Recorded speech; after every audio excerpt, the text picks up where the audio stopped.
नमस्कार, आरपी किचनमध्ये आपलं स्वागत आहे। तर मी आज बटाट्यापासून पास्ता बनवणार आहे।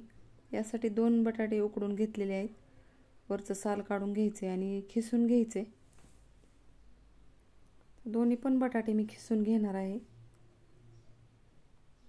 खिसणीने किंवा चमचेने असं बारीक केलं तरी चालते। तर एकदम बारीक खिसणीने मी खिसून घेतलेलं आहे। तर आता बटाटे खिसून झालेले आहेत। थोडंसं चवीनुसार मीठ टाकायचे।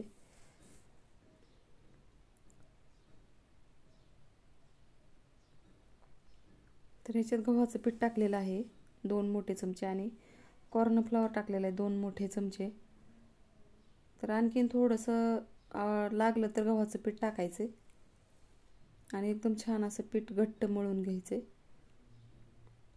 तर ह्याच्यात मी 2-3 साहित्य टाकलेले आहेत, मीठ आणि गव्हाचं पीठ आणि कॉर्न फ्लॉवर। तर जेवढं बसेल तेवढं पीठ टाकायचे आणि याचा उंडा बनवून घ्यायचा आहे।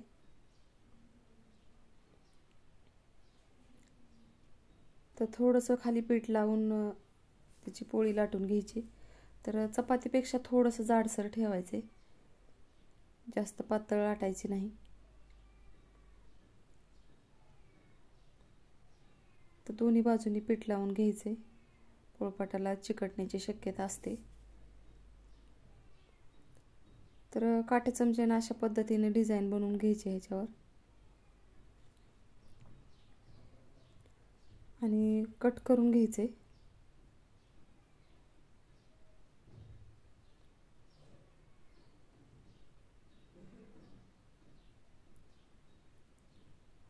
तर अशा पद्धतीने मी कट करून घेतलेला आहे। तर आता याचा पास्ता बनवून दाखवणार आहे तुम्हाला। तर अशा पद्धतीने रोल करून घ्यायचे आणि शेवटी थोडंसं पाणी लावून चिकटवून घ्यायचे। तर इकडे गॅसवर मी पातेलं ठेवलेलं आहे। 1 ते 1.5 गिलास पाणी टाकायचे याच्यामध्ये आणि पाणी चांगलं उकळायला ठेवायचे। गॅस मध्यम ठेवायचा आहे। थोडंसं तेल टाकायचं याच्यामध्ये आणि अर्धा लिंबू पिळायचा ह्याच्यामध्ये। पाणी उकळलेलं आहे। तर आता हे पास्ता बनवलेला आहे ते ह्याच्यामध्ये शिजवून घ्यायचं।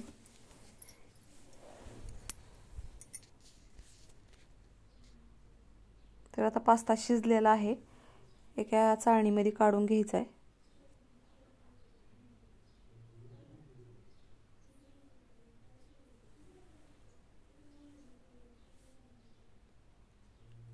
तर इथं मसाला तयार करायचा आहे। आता कोथिंबीर, मिरची आणि लसूण कट करून घ्यायचं आहे फोडणीसाठी। तर मी मिरची तिखट असल्यामुळे अर्धीच चिरलेली आहे आणि लसणाचे एकदम बारीक बारीक कट करून घ्यायचे, काप करून घ्यायचे।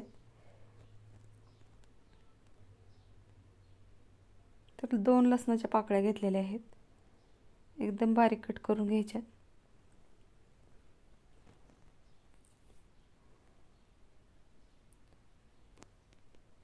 तर गॅसवर कढई ठेवलेली आहे, गरम झालेली आहे। आता याच्यामध्ये तेल टाकायचे,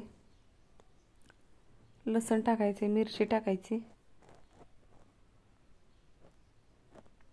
आणि जिरे टाकायचे थोडेसे।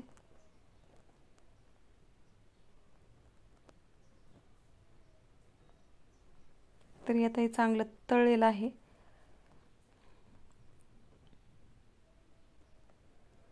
यामध्ये टोमॅटो सॉस टाकायचा आहे 2 मोठे चमचे आणि सोया सॉस टाकायचा थोडासा, रेड चिली सॉस टाकायचा आहे। तर चवीनुसार मीठ टाकायचं, हे चांगलं परतून घ्यायचं आहे आणि हे बनवलेले पास्ता टाकून घ्यायचा आहे आणि चांगला परतून घ्यायचा आहे। जर वाटलंच तर आणखीन टोमॅटो सॉस टाकायचा थोडासा। तर थोडीशी कोथिंबीर टाकलेली आहे मी वरून। तर आवडत असेल तर कांद्याची पात पण टाकली तर एकदम टेस्टी लागतो पास्ता। तयार झालेली आहे। तर याच्यावरून मी कांद्याची पात टाकलेली आहे। माझ्या चॅनलला सबस्क्राईब करा। व्हिडिओ बघितल्याबद्दल धन्यवाद।